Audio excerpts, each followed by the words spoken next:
Hello everyone, this is Cat Snevens and welcome to last week's news today. This week, a lot of our information came from the live stream on Friday, so let's jump right into it. The YouTube highlighted comment of this month is by Mindful-K9, who wants to know what kind of solo gameplay that Ashes is going to have. Steven shared with us that Ashes of Creation will have content for solo players such as questing and hunting grounds, which make up a majority of the world. Ashes hopes to fulfill both the solo-oriented gameplay experience as well as the group and social experience. A lot of the times in games these cross paths, and we'll find that many solo-oriented players will find group and social content when it is needed through pseudo-factions such as citizenship and social organizations. Now, the biggest reveal this stream was of course the Alpha 2 basic ranged weapon attacks, plus a couple of abilities for the longbow and shortbow featuring the ranger archetype. Now, before we go into details, please remember this showcase is still an early reveal and aims to show us the direction of development for ranged combat. We'll be putting out an updated video in the future that shows the progress of combat from the very first footage to release. As a reminder, Ashes of Creation utilizes a hybrid combat system.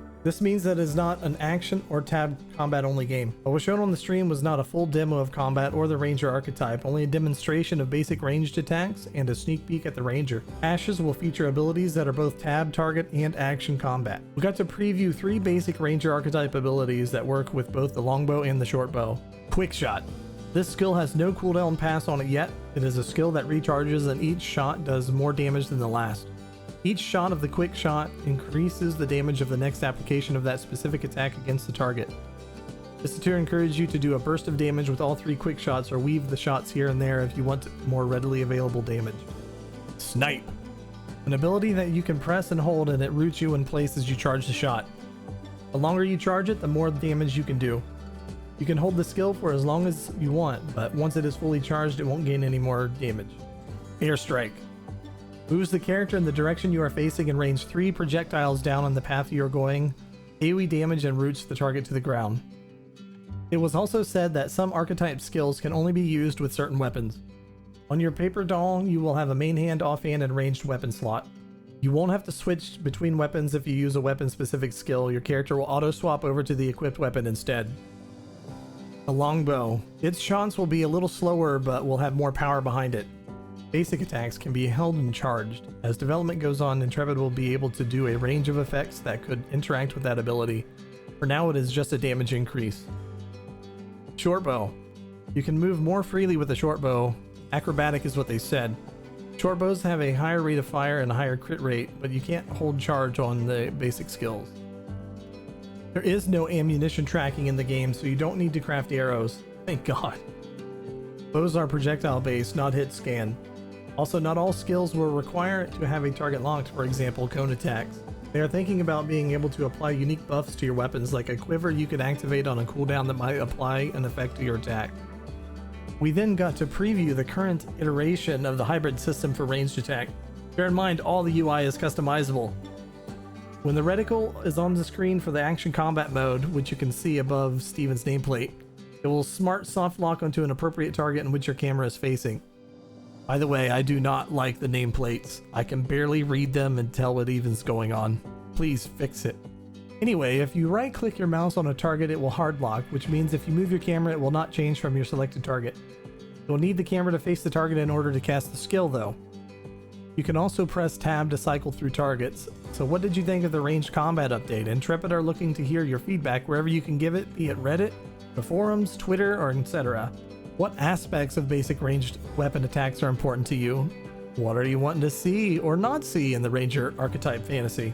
What types of ranged weapon attacks in other games are done well and in what ways? Is there anything exciting or concerning about the gameplay you've watched?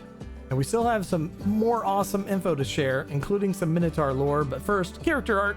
Najash. We've seen untextured versions of the Cobra variant of the snake race. We know there will be other types as well. Then we have some good old-fashioned zombies. I hope they do some kind of swarm mechanic with these creatures that makes them feel terrifying in groups. Then we have some ghosts, we think? They don't look great, but the in-game models will have varying effects on them to have a cooler look. And then we got a very pudgy but cute kitty called the Sabletooth. It was a pre-order item from October 2020. And we got a full look at the Empyrean models. The male is a bit ugly, but that's what the character creator is for. for. Also, we got a new look at the Kalar concept art. They look good even if they are just images of humans. I feel like the Veilun are more interesting with the Jin having influence on their Imperials. Definitely we'll have to see when all the models are in game. Finally, another look at the Nakua, who still look great. Can't wait to see them in game. On to the Minotaur lore. Prior to the fall, the Minotaur were a nomadic chaotic race. They really benefited when the original parent races left for Sanctus. In the time after, the Minotaur got stronger with the help from unfriendly entities. With player races returning back to Vera, the Minotaur look forward to enacting revenge on those who hunted their ancestors. And we got a nice close-up of the Raincaller, which has essence that evokes water. This guy has water attacks and a shield made from water. These guys look pretty amazing, and they are not even the elite version of those creatures. We also got a sneaky tease of the Tower of Carfin, a dungeon we will see in Alpha 2. This tower was a place of study for the mages of the Alien Empire. Carfin had a large mage population and had a university, but things went bad there during the last days of the fall. This tower is now under a curse, which has been causing havoc to the surrounding area. Carfin was one of the great cities of the Alien Empire. It's going to be so much fun discovering all of this lore. Really can't wait, and it was nice to get some teasers in this stream. Don't forget there will be an Ask Me Anything held in October. This is primarily hosted on Reddit, but questions from the forums, Discord, and other platforms will be included. Community team will announce this beforehand, and we'll make sure to inform you of when this happens. The Gathering and PvP discussion is still up. Lots of discussion going on in this thread, and Vagnar wanted to clarify. We have not made any changes to the game and are simply looking to see what players say and suggest regarding the topic. There was a pretty decent Q&A section at the end of the live stream. Not much new info, although there was a question about summoners. How do summoner archetypes work if they are to fill in the gaps in a party composition? This will depend on the summon they bring out.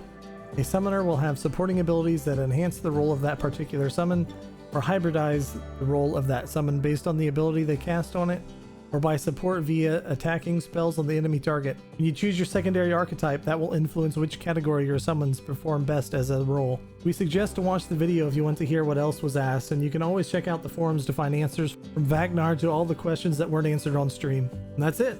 Thanks for watching, and I'm gonna let some kittens lead us out of here. Have a wonderful day, and I'll see y'all real soon.